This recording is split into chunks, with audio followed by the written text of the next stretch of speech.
Hey guys, how's it going? Happy Sunday morning. Thanks for stopping by. Always good to see you. So on yesterday's video where I was showing you about how to charge your house batteries from your starter battery, I forgot to mention you also need to fuse the positive line coming off of the house batteries just as you fuse it coming off the starter battery. So big safety issue, totally forgot to mention that. So I wanted to just amend the first video by saying that. I'm surprised nobody caught that, but you probably did and just didn't want to say anything about it. And, if you're in a pinch, you can just use jumper cables. I know a guy living over on the west side of Nashville. He's a van dweller. He hangs out over by Vanderbilt University a lot. He's been doing the jumper cable thing for a year. I wouldn't recommend it just for a safety aspect, but he just clips the jumper cable to his starter battery, and he's got a little gap where he can still close the hood, runs the cord or the jumper cable through the window, leaves it cracked a little bit, brings it in, clips it on to his house battery while he's driving around. And I said, man, you know what kind of fire you could cause if one of those alligator clips came off the battery terminal? He's like, well, they're very strong and they hold on to the terminal. They bite on really well. And so far, I just keep an eye on it, and that's how I've been getting by. I was like, okay, if it's working, but it sure is dangerous. But, I mean, if you're just in a pinch and you have no money and you've got to have a way to charge your house battery, you can do that with just the jumper cables because, it's just flowing through just as it would when you're jumping a car off. So. And he says he's got a little 35 amp hour deep cycle battery. That's all he's got. But all he needs to run is a fan. So he could charge that battery up and run that fan for probably 18 to 20 hours straight before he has to recharge. So the rest he just has little AAA battery powered LED lights around. So he doesn't need any power for running lights. And that's all he's running is the fan. And that's how he's getting by. Very dangerous, but if you just gotta, you can do it.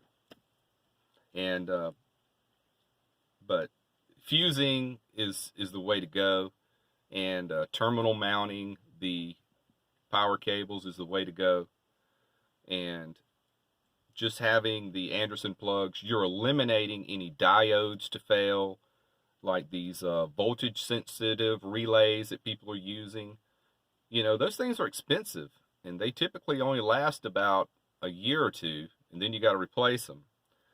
So with this, it's no parts to break the way I did it. That's the only reason I did it.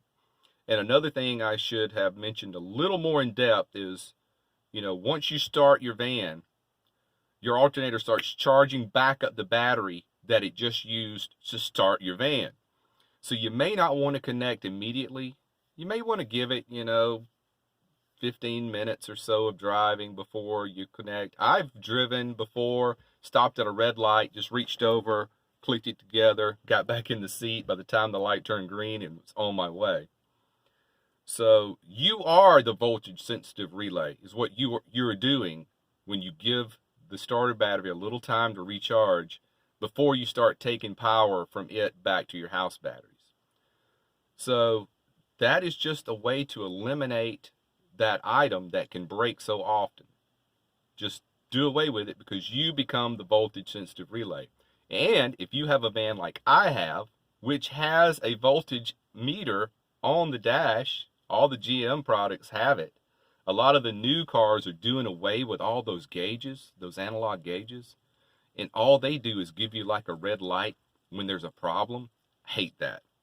I like to look at the gauges and see where my oil pressure is and see where my temperature is and see where my voltage is. And it's all built into a Chevy or GMC van. They're all the same. You can just sit there and watch it. I watch my voltage gauge and it'll go up about 14. It goes over 14. So that's telling me it's charging the starter battery. When it drops back down under, I know that starter battery's good. Then I can click my Anderson connectors together, and then the alternator kicks back on. You can watch the gauge go back up. So it's telling you that the starter battery's good to go, Now we can click the Anderson connectors, and then all the power is going back to the house batteries. I also have a little digital readout back here that shows me, right now my batteries are sitting at 12.7. On these batteries, I think 12.8 is fully topped off, so I'm just under 100% on my house batteries. And when I click the Anderson plugs together, boom, this thing jumps up to like 14.5. So that also tells me that those batteries are getting a charge.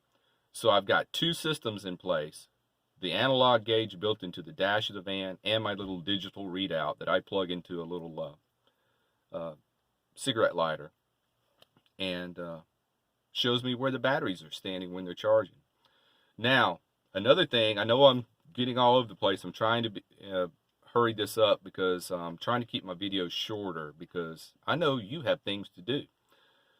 So, where was I? Okay, another thing, when you really want to gauge the condition of your batteries, after you've charged your batteries, you've got to let those batteries sit for like 4 hours at least before you're going to get an accurate reading. So when you're through with charging your batteries, or you think you're through, you got to let them sit. You got to let them equalize. I think that is the term. And then you can get an accurate reading on the charge of your batteries. Because when it's charging, it's going to show, you know, way higher than what it actually is. So, I don't know. I hope that gives a little info to you. I've had a little history of working with 12-volt DC systems in my work history in my lifetime, so I have a little bit of a knowledge base going into this. But don't get me wrong, you know, I had to scour Google and YouTube to figure out, you know, is what I'm doing okay? And it's perfectly fine. Perfectly fine. I just become the voltage sensitive relay is what I am doing when I am connecting at a certain time and disconnecting at a certain time. I'm doing what that little piece of equipment would do for me.